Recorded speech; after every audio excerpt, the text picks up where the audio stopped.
No ar com você, mais um programa Cabeça para Cima, que você pode assistir pela Rede Boas Novas de televisão e também pela internet, no site www.boasnovas.tv. E você já sabe, não precisa ficar preso em casa não, né? Porque pela internet você pode usar o seu computador, o seu smartphone, o seu tablet e assistir a nossa programação em qualquer lugar que você esteja.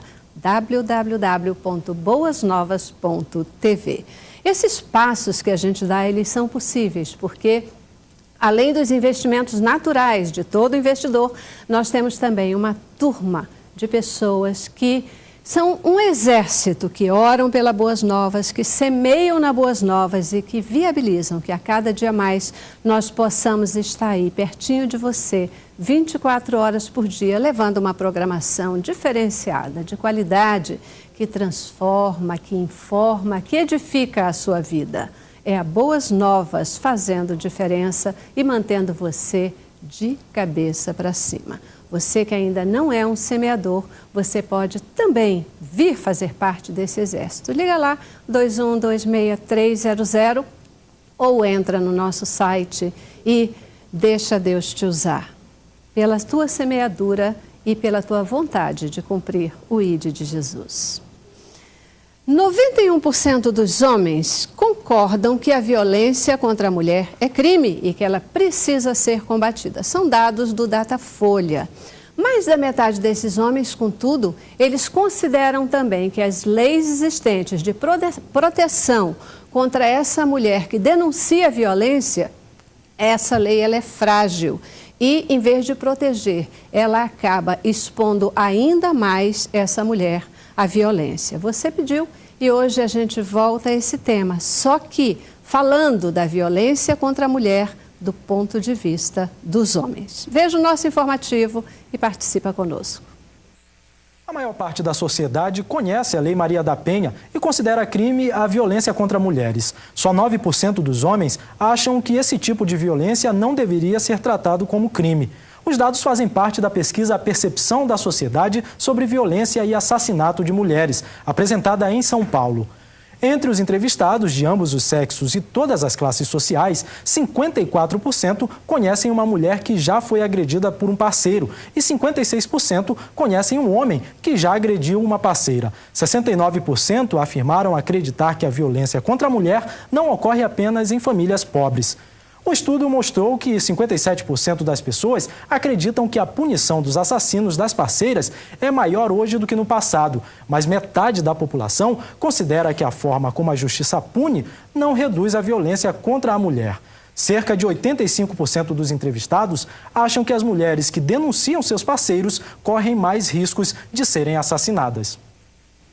Pois é, e você que está em casa, a gente já falou sobre esse tema, você já teve a oportunidade de refletir sobre ele. Como é que você vê essa questão? Como é que você pensa sobre isso? As leis protegem ou não protegem? Elas têm feito diferença ou não?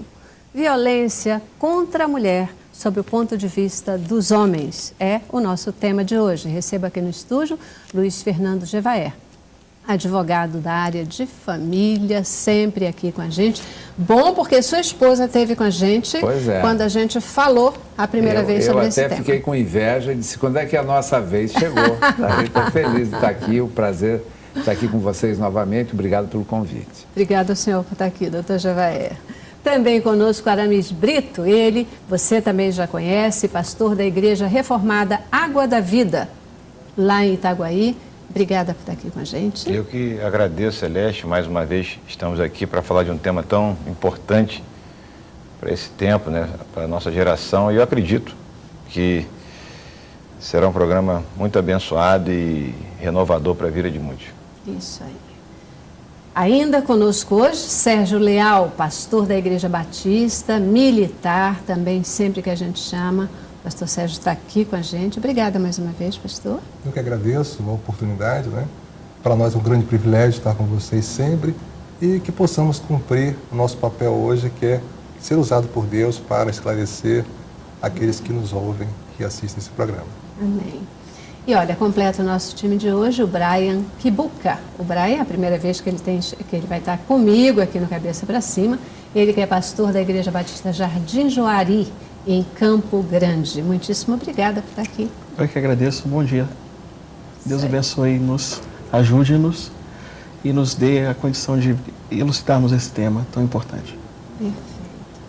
A gente tem visto, né, essa questão da violência contra a mulher, é impressionante, né? A Lei Maria da Penha, ela vem se tornando conhecida a cada dia mais, é o principal aí, instrumento hoje de proteção contra essa mulher que é violentada, que sofre violências físicas, violências sexuais. E um dado que chama a atenção é que a maior parte das violências contra as mulheres, elas acontecem dentro de casa, né? Sem dúvida, né, Celeste? Eu acho que a violência é a maior doença social do nosso século. E em todas as áreas. A violência está dentro das casas, contra as crianças, contra os idosos, contra a mulher e até contra o homem. Há uma violência também silenciosa, que é a violência econômica, financeira. E a supressão da voz da sociedade às vezes desborda na violência. A gente está vendo aí as manifestações.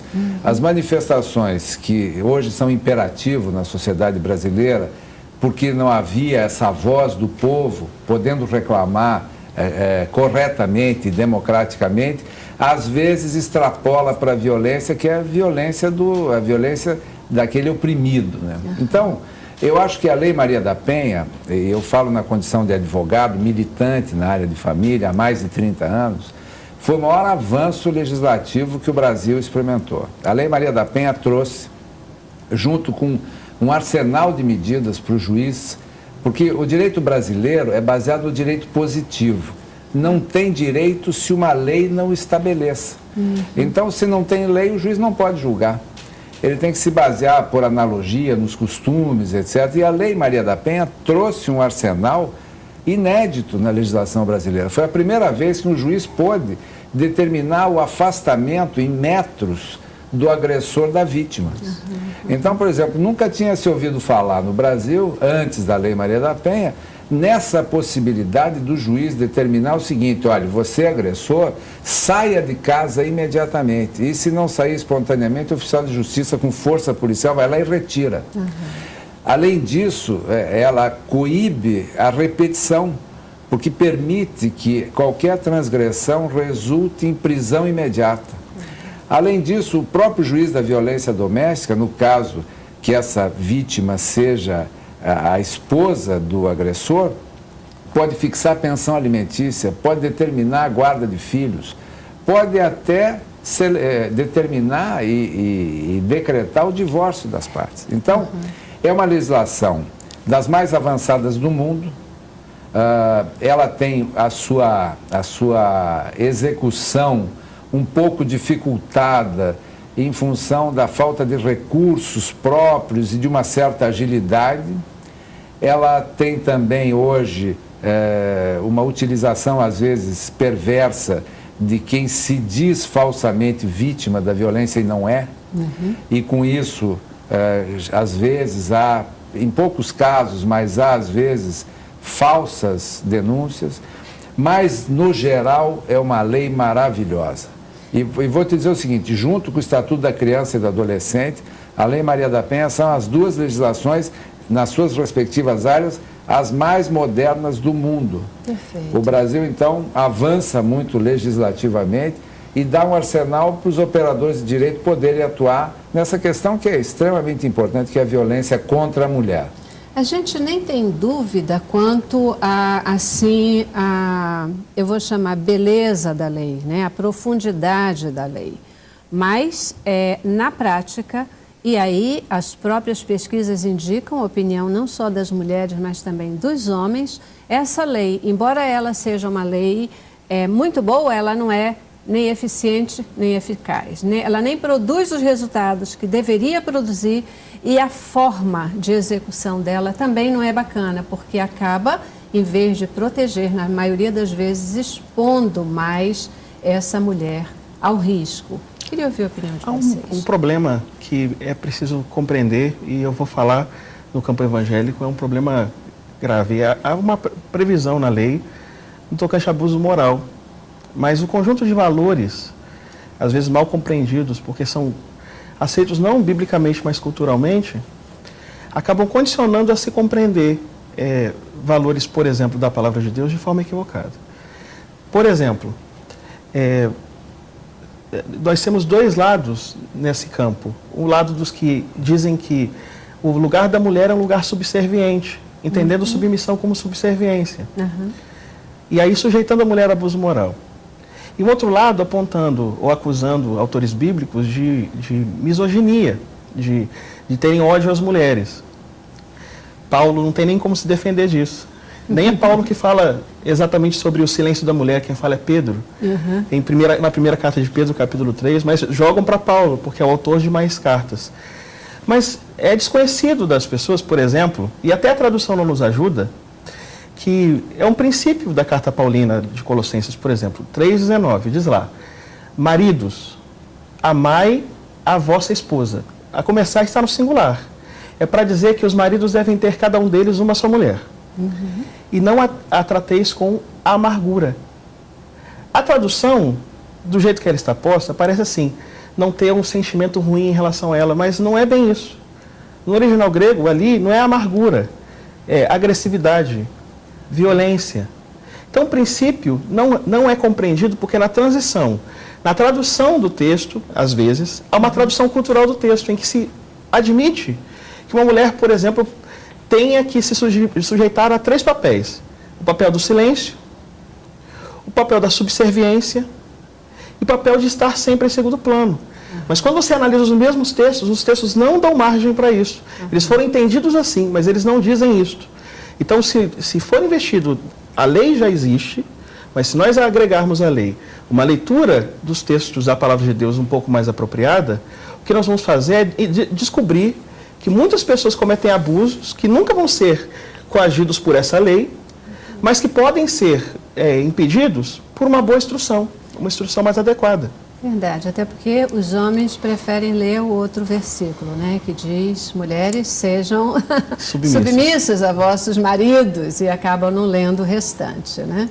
E o que me chama a atenção nesta lei é o apelido que foi dado a ela.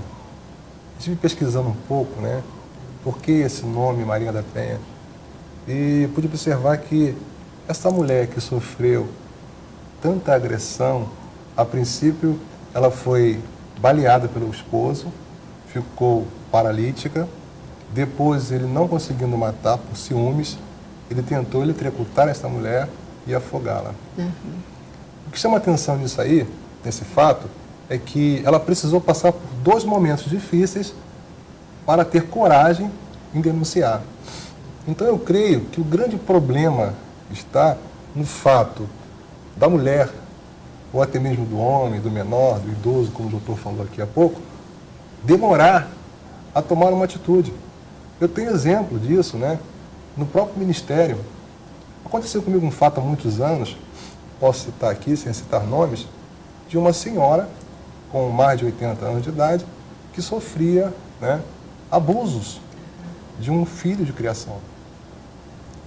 Abusos não só com palavras, físico também, e até mesmo de outra forma. Eu cheguei no momento, no ponto de dizer para ela: olha, se isso acontecer de novo, me coloco à tua disposição a conduzi-la a uma delegacia. E eu fiz. Chegando lá, a delegada que estava presente, né, óbvio que ele foi, né, logo preso, levado a um local lá em Natal, inclusive isso aconteceu, e como o doutor falou aqui, o juiz de lá determinou uma distância desse elemento com a sua mãe adotiva. E por incrível que pareça, o amor de mãe era tão grande que ela sentiu o desejo de proteger esse filho. E aí começou o grande problema.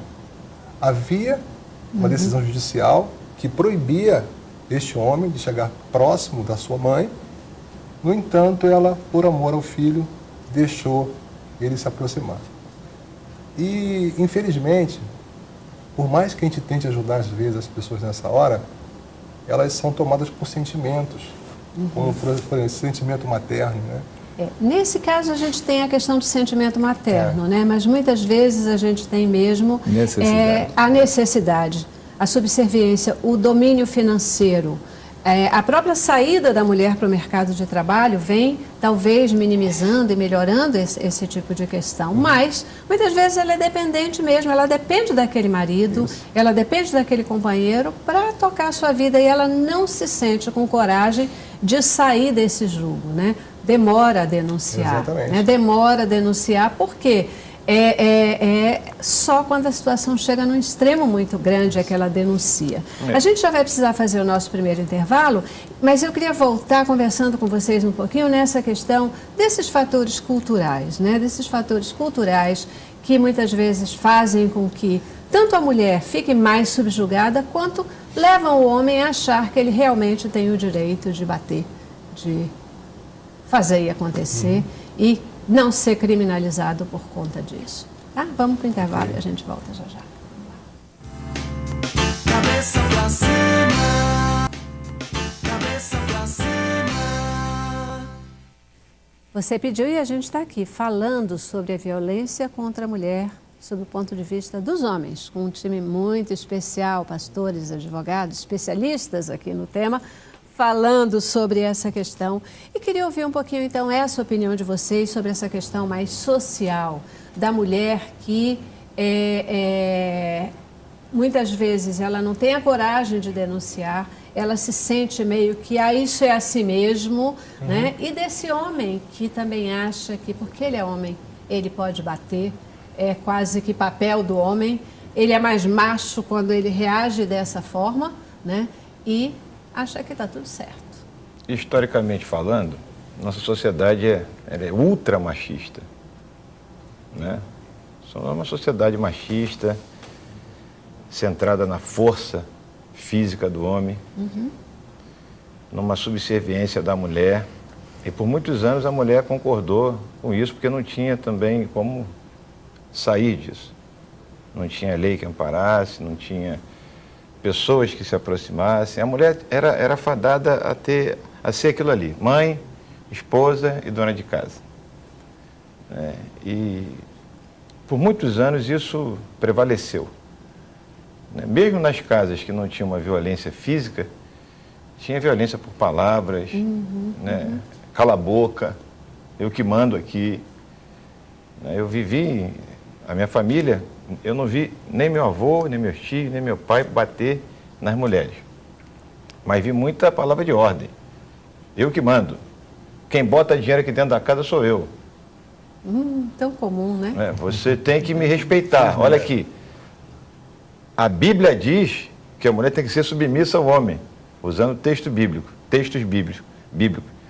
Então, quando você, de repente, é criada uma lei, que o doutor falou muito bem, uma lei excepcional, você vê que na prática ainda está muito distante do cumprimento dessa lei e da obediência a ela. A minha esposa foi por 2 mandatos de conselheira tutelar lá na nossa cidade. E ela recebia todos os dias. Violência contra as crianças, contra as mulheres. E a grande maioria eram de evangélicos. Diáconos, presbíteros, pastores, cantores. Por quê? Quando ela chamava esses homens para conversar, eles diziam, dando base bíblica: tem que ser submissa, não me respeita, tem que corrigir. E corrigir, às vezes, tem que usar a violência. Sobre isso é que eu quero dizer, porque a maneira como se analisa os textos que eles usam como base é uma maneira que é construída com a marca de uma cultura que está lendo mal o texto. Por exemplo, a figura mais importante numa igreja é Jesus Cristo. E a ideia que se tem é que Jesus trata a sua mãe com abuso. Porque quando pegam os textos que falam de Jesus tratando sua mãe, o texto dá a entender, quando as pessoas analisam, que Jesus está dizendo para a mulher, João 2, Jesus está transformando água em vinho. Mas antes disso, ele vai até a cidade de Caná, e lá na cidade de Caná, Maria, mãe dele, fala assim: acabou o vinho, e Jesus fala: mulher, que tenho eu contigo? Ainda não é chegada a minha hora. Bom, é sabido que na Palestina não se bebe água quando você tem um ajuntamento de pessoas, é perigoso. Você serve vinho ou leite azedo, é até melhor vinho do que leite azedo. Vinho é oinos, vinho não precisa ser necessariamente alcoólico, é a bebida de segurança. Acaba a água da festa, acaba a festa. Quando Jesus diz, não é chegada a minha hora, não é chegada a minha hora de me ir embora. Então ele só está dizendo, não é chegada a hora de ir embora. Por quê? Porque está subentendido, eu vou providenciar o vinho para que o casamento aconteça. Mas transformam isso no abuso ou num ato de Jesus dizendo, colocando a sua mãe no seu devido lugar. Jesus vira para uma mãe que vai ficar desguarnecida, porque ele é o filho primogênito, e diz para ela, mulher, eis aí teu filho, apontando para João. Ele está dando condição da mãe dele ser protegida, porque ela não tem o marido e não tem uma pessoa que responda por ela. A mulher, naquela cultura, não podia responder sozinha. Ele está cuidando da mãe e se lê o texto como a mulher que está sendo destratada, Jesus dizendo, eu sou Deus e você não é nada. E não é isso que o texto diz. Então, essas justificativas foram construídas socialmente. E essa cultura não é mudada por força de lei, é mudada por educação, é mudada por cuidado, por carinho, por instrução e conscientização. Eu acho que aí é a tua pergunta e é muito oportuna, que é o seguinte. É preciso uma consciência social até para que o instrumental que o Estado disponibiliza para as pessoas, como as leis, seja utilizado. É como o pastor está dizendo, você tem uma referência bíblica, mas a interpretação pode ser nociva. Então, o que eu acho é que só com educação, com consciência, com informação, isso nós estamos fazendo aqui. Agora, a lei, voltando a ela permite, por exemplo, que se coíba com o mesmo rigor a violência, a pancada que quebre o braço, quebre a cabeça, uma facada, com a humilhação, com o escárnio, com a restrição do movimento, você não pode sair, você esteja em casa. Por exemplo, a restrição financeira para que a mulher não possa sobreviver é punida pela lei. Entendeu? A ameaça velada ou não. Então, a lei, o constrangimento, o sexo forçado, a lei coíbe e permite que essa mulher se recupere legalmente da sua condição de cidadã. Agora, eu discordo completamente da pesquisa que foi apresentada de que isso coloca em risco as mulheres. Ao contrário, a pesquisa que eu tenho, com mais de 5.000 casos que eu atuei, perto de 2.000 com violência moral, violência sexual, violência financeira, violência social, que é um outro tipo de violência que existe. Então, a denúncia inibe o agressor em quase 95%. E a lei se aprimorou ainda mais, porque hoje, em algumas cidades brasileiras, feita a denúncia da Lei Maria da Penha, é disponibilizada para a vítima um aparelho, tipo um que às vezes em alguns restaurantes tem, que te avisa quando chega a tua vez, que começa a fazer, tipo um bip, assim, fica com a vítima, uma tornozeleira vai para o agressor e um controle da delegacia avisa a vítima que aquele agressor está se aproximando a menos da distância que é necessária manter por ordem judicial. Então, as pessoas podem ser controladas na sua violência e eu acho que uma sociedade civilizada, né, ela naturalmente tem os seus controles, né? Mas nós vivemos com essa questão da violência um certo descontrole. Então, a lei tem que ser dura e tem que ser severa. E as pessoas têm que se valer do arsenal jurídico. E, principalmente, o seguinte, os conselhos tutelares, as delegacias, por exemplo, qualquer delegacia pode receber uma queixa pela Lei Maria da Penha. Antigamente, não, tinha que ter delegacia da mulher. Hoje, as mulheres estão no contexto das funções públicas de segurança, de polícia, na magistratura, no Ministério Público, na Defensoria. Então, 50% hoje das carreiras jurídicas são ocupados por mulheres. Que podem receber essa queixa. Só um minutinho, pastor, assim, porque o que o senhor está colocando, doutor Gevaer, e eu particularmente concordo, inclusive com a eficácia da lei no sentido até da denúncia, porque a gente tem visto que muito dessa violência tem sido até reduzida ou brecada. Por quê? Porque o vizinho denuncia, porque o outro denuncia, porque ele tem direito de denunciar. Desculpe. É um aspecto de cidadania e isso é fato. Mas o senhor acabou de falar uma questão assim. Não é só a delegacia da mulher que recebe a queixa, qualquer delegacia recebe, mas muitas vezes, e eu acho que é esse o senso que a pesquisa traz, na questão da exposição, muitas vezes a mulher procura uma delegacia comum, mas eles não querem aceitar a denúncia, Celeste, porque tem que ir para a delegacia da mulher. Essa mulher que já está ali, às vezes, no momento de constrangimento, quando tem que buscar um outro lugar, ela já desiste. Eu tive uma experiência dessa mês passado. Uma senhora chegou na minha igreja, foi agredida pelo marido, não foi a primeira vez, e ela disse que foi numa delegacia comum, foi da parte, e quem estava lá disse que não adiantava. Não adianta. Porque a grande pergunta que tem que ser feita é o seguinte: quem agride é o homem. Que homem é esse? É o jogador de futebol, é o cara que mora na favela, é o advogado, é o pastor. E quem agride é covarde. E por que o covarde agride? Porque ele não é resolvido como homem. Ele não é resolvido na sua estrutura emocional masculina. Entendeu? Então, esse agressor, ele tem que ser freado pela lei.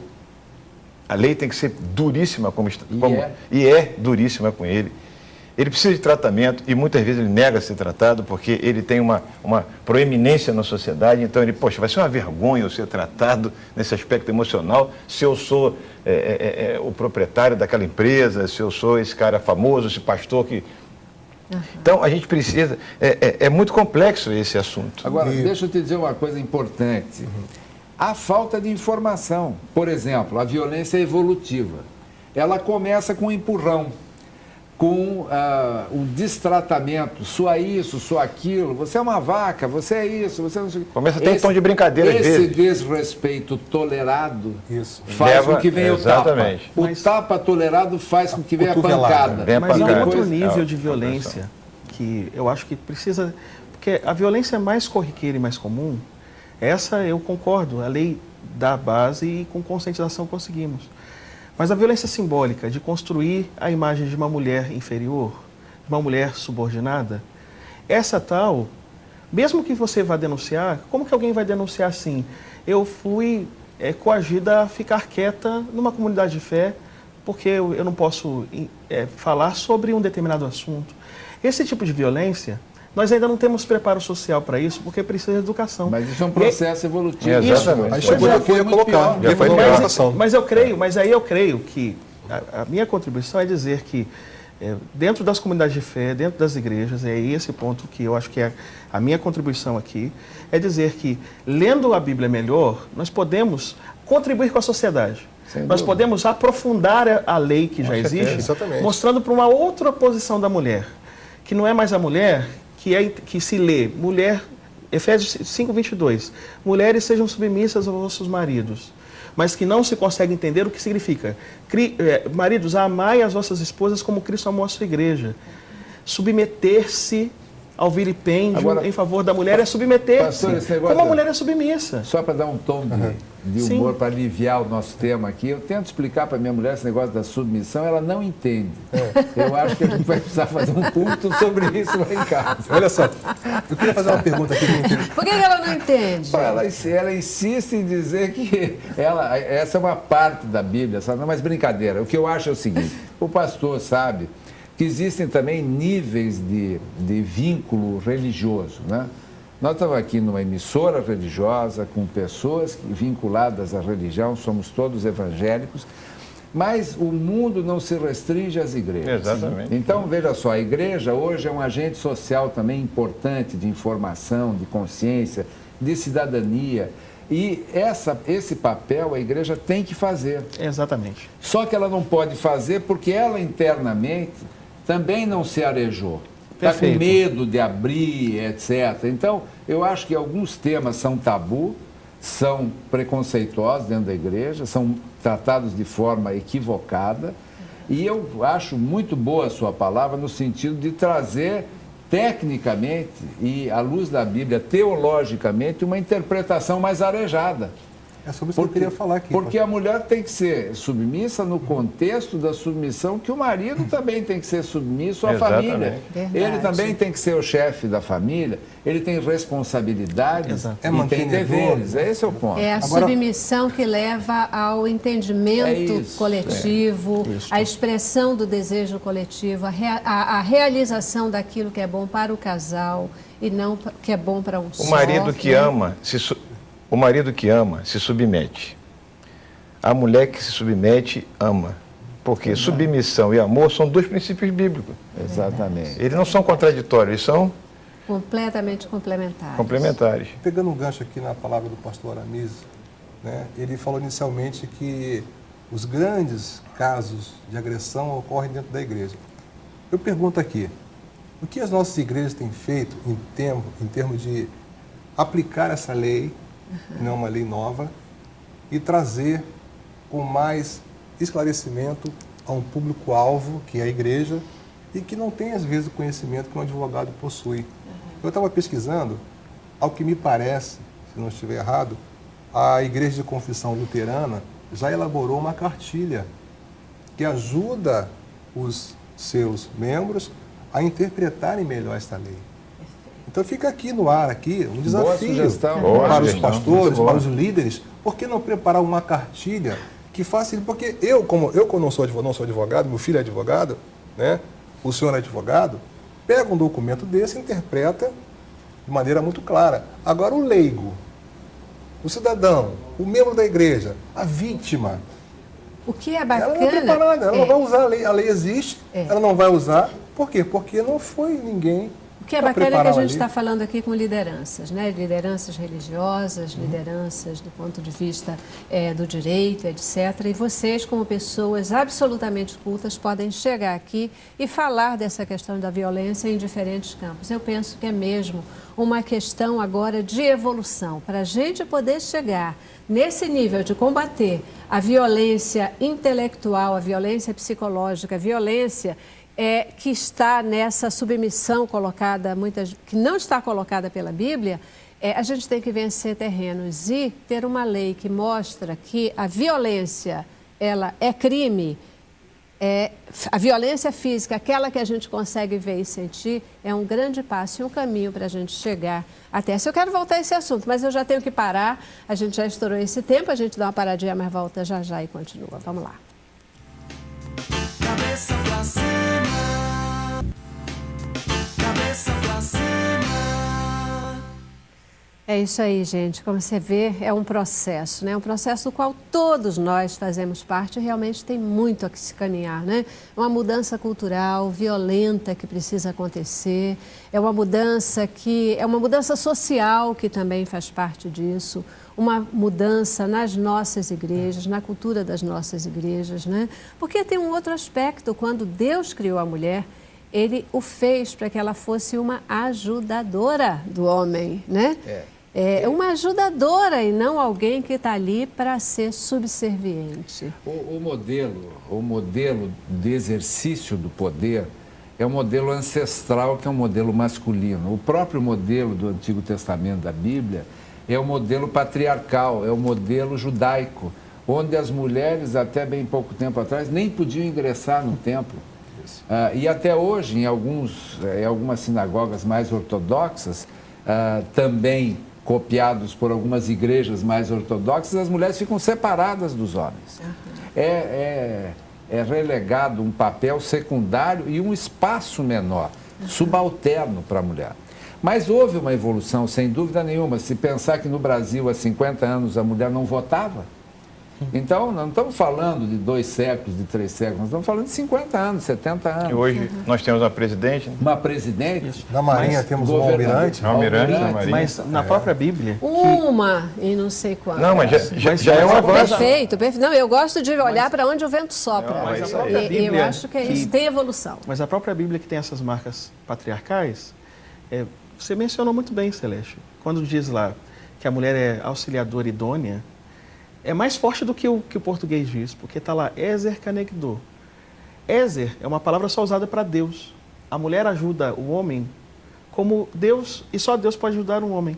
Mas não é ajudar no sentido de ajudar como o inferior, porque não se tem a ideia do Deus que é inferior. Só que, para não ter também a ideia de que a mulher está superior ao homem, fala canegdo. Cané é vara de medir, é da mesma medida. É para dizer que ela é tão importante quanto o homem, mas é da mesma medida. O que faz isso desandar, e aí é o registro veterotestamentário, não é a salvação, mas é o pecado. Então, quando diz Paulo que não há em Cristo nem judeu, nem grego, nem escravo, nem livre, nem homem e nem mulher, é porque podem ter papéis diferentes, funções diferentes, exercerem diferentes papéis, mas são iguais. E nós vamos ter que fazer um trabalho todo, e é o trabalho que você perguntou sobre o que as igrejas podem fazer. É o trabalho de dia após dia, não repetir o que se diz o tempo todo, mas de dizer de como é importante que a mulher, por exemplo, entenda e que o homem entenda que eles podem conviver de forma harmônica sem essas violências, que a subordinação, às vezes a submissão, não seja de um para com o outro, mas de ambos, em prol do bem comum, do bem da família, do bem da igreja, do bem da sociedade. E quando nós avançarmos nesse ponto, nós vamos estar dizendo para o mundo o caminho que o mundo não vai conseguir fazer, não obstante a importância, sei das leis, mas nós podemos contribuir para que o Brasil e o mundo tenham uma referência um pouco mais arejada dessa questão de homem e mulher. A violência é uma luta em glória por autoafirmação. E a violência é generalizada. Vocês viram no estádio Mané Garrincha? Massacraram lá um torcedor de um time adversário, o outro bateram. E eu fiquei vendo aquela cena repetidas vezes. Que disposição daqueles 12, 14, 15 rapazes batendo em um só. O prazer, porque aquilo ali é prazer. Não é, doutor? Uma explosão, um prazer, uma vontade. Assim, ele encontra satisfação na covardia. A violência começa quando não tem diálogo. Né? E nós precisamos aprender a dialogar, a ouvir. Por muitos anos, a mulher, em determinados lugares no meio evangélico, ela não poderia nem subir ao púlpito. O microfone era dado embaixo. Hoje isso ainda acontece, né? Ainda acontece, né? Acontece, tem, por exemplo, tem denominações que não admitem a ordenação de mulheres. Exatamente. E denominações aí que... sérias, né? Sérias aí, que se dizem sérias. E o que eu penso também é o seguinte, veja só, eu acho que a gente deve fazer uma autocrítica responsável, etc., mas eu acho que no ambiente das igrejas as mulheres também avançaram muito. Há muita abertura, há muito arejamento, a gente não está totalmente fechado. Eu acho que há mais motivo de esperança do que de desesperança. Com certeza. Mas fundamental também é o seguinte, é um alerta para as mulheres, que eu faço aqui, porque eu acompanho os movimentos sociais, eu acho que o avanço social, ele independe de incentivo, porque existem pessoas que têm esse senso de liberdade e mudança, e isso independe da gente, vai acontecer de um jeito ou de outro. Eu tenho filhas que são advogadas, tenho filhos que são advogados, e as mulheres hoje em dia, elas têm uma força de trabalho muito mais atuante do que os homens, elas buscam mais o espaço profissional do que os homens, que se acomodaram um pouco. O erro que eu acho é que a mulher, ao exercer o poder, ela usa o modelo masculino de exercício do poder e renuncia ao que ela tem de melhor. Eu já falei aqui, inclusive, o seguinte, que o modelo masculino já mostrou que não funciona. E o modelo feminino sequer foi testado. Então, a mulher que exerceu o poder, usando a sua feminilidade e os atributos que a mulher tem e que nós, homens, sabemos reconhecer, que são muito diferentes da gente no aspecto da sensibilidade, da criatividade, da capacidade de fazer múltiplas tarefas. Eu vejo, às vezes, minha mulher trabalhando no computador, numa peça jurídica, e, ao mesmo tempo, dando ordens para quem vai tocar o almoço e cuidando do filho.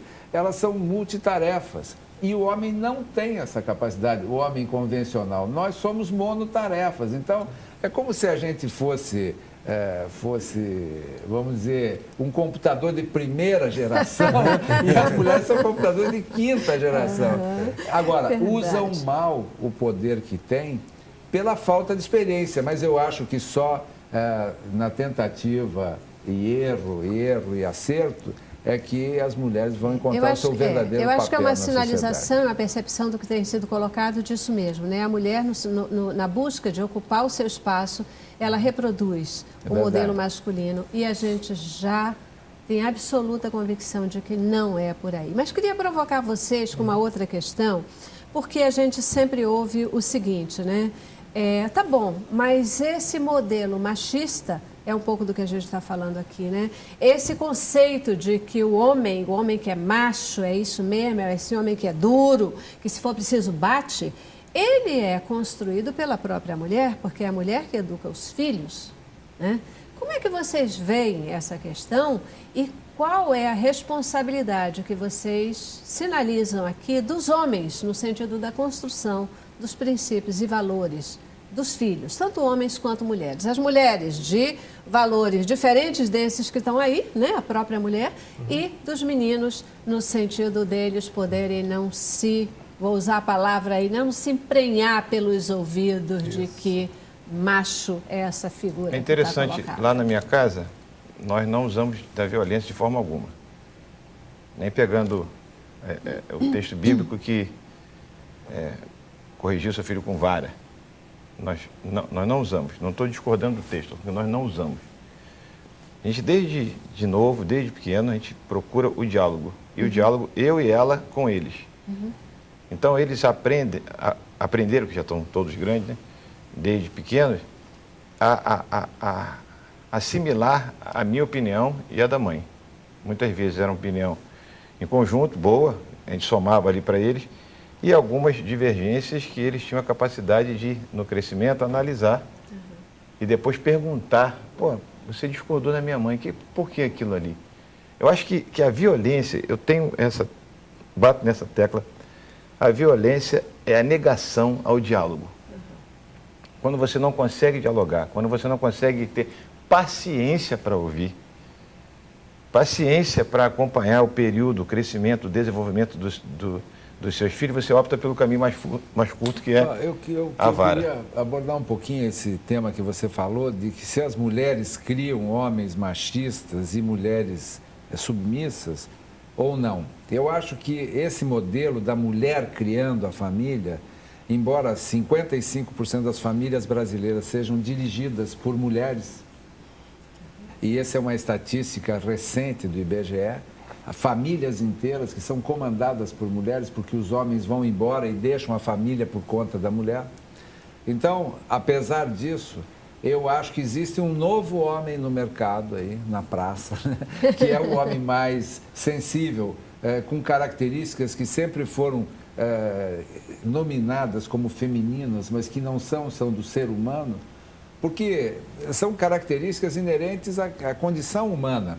A sensibilidade, etc. Na mulher é mais aguçado, no homem é menos aguçado, mas existem homens que desenvolvem esse lado. Assim como existem mulheres que desenvolvem capacidade de liderança, etc., que é muito mais natural para ela, eu acho, que comandar do que para o homem. Mas, de qualquer maneira, eu acho que os meninos e as meninas estão sendo criados como cidadãos. E eu acho que ainda tem um grande fantasma da feminilidade do filho homem como uma possibilidade de uma conduta, vamos dizer, padrão? Posterior, masculina. Então, eu acho que todo pai, toda mãe observa e quer que os brinquedos, por exemplo, hoje em dia, pedagogicamente, os brinquedos masculinos e femininos não tem mais diferença, não tem mais essa história. Menino pode brincar com boneca e deve. Menino pode brincar com boneca, menina pode brincar com carrinho, etc. Não tem problema nenhum. Mas isso é um avanço da sociedade. As pessoas estão entendendo melhor os papéis que cada um representa. Então, eu acho que a gente tem esperança de mudança.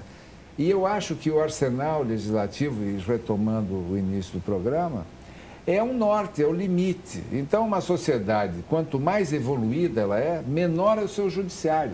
Na Suécia, por exemplo, existe 10% do número de juízes que existe no Brasil. Por quê? Porque as pessoas não transgridem. Não As precisa pessoas ter a não lei, estacionam né? no Já lugar está proibido. claro no comportamento. Elas não avançam o sinal, elas não jogam papel no chão. Então, por exemplo, tem uma lei no Rio de Janeiro agora que multa com R$157 quem jogar papel no chão. É muito bom e devia multar muito mais. Em Curitiba não tem essa lei e as pessoas não jogam papel no chão. Exatamente. Sabe por que não? Porque se você jogar, o sujeito que está atrás de você bate no teu ombro e diz, olha, você jogou um papel no chão. Aqui a gente não admite isso, pode pegar. Cultural, A sim. própria consciência de cidadania da população já é diferente. Então, às vezes, no início se precisa ter uma legislação dura para dar consciência e depois a própria cidadania se encarrega de propagar. Eu creio que o tema, né, inicialmente proposto, é qual seria a visão do homem com relação à violência contra a mulher. E respondendo a tudo isso, eu acho que caberia dizer aqui, se nós ensinássemos os nossos filhos a terem o mesmo comportamento que Deus tem com relação a isso, a mesma visão que Deus tem com relação a isso, eu creio que se diminuiria muito os problemas familiares. Eu volto então à grande questão. Nós estamos hoje, né, mesmo sendo membros de igreja, líderes de igreja, secularizando a igreja do Senhor. Quando eu perco a oportunidade de, ao ensinar o meu filho, por exemplo, meu filho, você não deve roubar porque a lei tal diz que você está... Não. Eu deveria dizer antes, meu filho, você não deve roubar porque o Senhor da igreja não roubaria.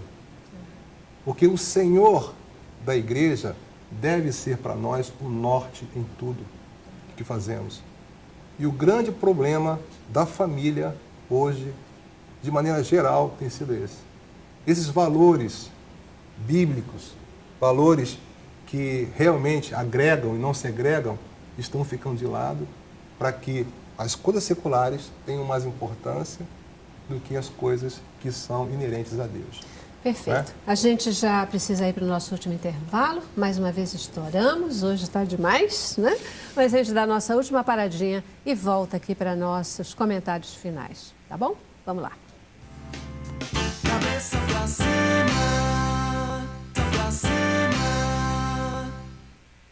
Gente, é muito difícil acabar esse programa, entendeu? Porque com essa turma aqui, os assuntos não param. 1000 coisas para a gente poder falar, mas você já sabe que aqui no Cabeça para Cima é assim, a gente nem tem o compromisso de esgotar assuntos, a gente quer provocar a sua reflexão. E para provocar a sua reflexão, eu queria que o senhor dissesse para o nosso telespectador aquele comentário que o senhor fez aqui, como é que os homens reagem quando os filhos chegam para reclamar da mãe? A maioria de nós homens, e eu não me excluo disso, porque eu também de vez em quando faço isso, é atribuir à mulher uma fala sem sentido. Não ligue, tua mãe fala muito, mas não precisa dar atenção. Mas eu penso que aí começa a primeira desconsideração à figura da mulher, que vai acabar evoluindo para uma violência, às vezes silenciosa, que é a pior delas. Mas eu acho, e concluindo, resumindo e concluindo a minha participação, eu acho que a Lei Maria da Penha é muito bem-vinda, fez aniversário, é uma legislação importante que o Brasil precisa conhecer melhor, conheça toda a estrutura da Lei Maria da Penha. Muita gente nem sabe o que diz lá, e é linguagem muito acessível, muito clara, não tem nada de difícil. Entra no Google aí, faz alguma coisa e se informa sobre isso. Porque é conhecendo que a gente vai poder usá-la e explorá-la cada vez mais. Isso né? mesmo. Pastor, sua despedida já para o nosso telespectador. Eu acho que estamos melhorando muito, evoluindo. Creio que a igreja precisa melhorar também nesse ponto, buscar mais o diálogo, buscar mais o conhecimento e trabalhar mais próximo dos casais e das famílias. Perfeito. Pastor Sérgio. Precisamos ser discípulos, porque o discípulo ele é diferente do crente. O discípulo segue o mestre em todos os sentidos. Eu creio que uma das coisas que tem faltado muito na igreja hoje é o discipulado, levar o novo convertido a uma experiência verdadeira e autêntica com o Senhor da igreja, para que ele possa, então, colocar em prática os valores ensinados do púlpito. E o púlpito da igreja é um local apropriado para se ensinar tudo, porque a Bíblia diz que a lei é boa. E se a Lei Maria existe, Maria da Penha existe, por que não nós, pastores, buscarmos mais compreensão sobre essa lei e passarmos de forma mais transparente, uma linguagem mais acessível aos membros das nossas igrejas. Incentivando, inclusive, que façam uso dela sempre que necessário, Sempre, porque sempre. violência contra a mulher é crime E desagrada a tem Deus. que ser combatido e desagrada A a Deus. Deus. Pastor Brian. Vou fazer minhas as palavras de Paulo em Gálatas 4:4. Na plenitude dos tempos, Deus enviou seu Filho, nascido de mulher, nascido sob a lei. Se nós obedecermos à Escritura e lermos-la de forma apropriada, nós vamos poder dar nossa contribuição para a sociedade. O mundo é maior em número, em expansão, extensão que a igreja. Mas a igreja serve de luz, de farol. Nós precisamos brilhar mais e vamos brilhar mais. É com isso aí. certeza. E lembrando que igreja somos cada um de nós. E cada um de nós precisa ser sal e luz, né? Amém. O tempo todo. Você está aí, você ouviu, né? A opinião dos homens sobre violência contra a mulher. Crime tem que ser combatido e olha só, homem que é homem, ama, não bate, não usa de violência. Muitíssimo obrigada pela sua presença e participação conosco. Ainda deixamos você com um pouquinho de boa música, a música da Mariana Alva. Fica na paz.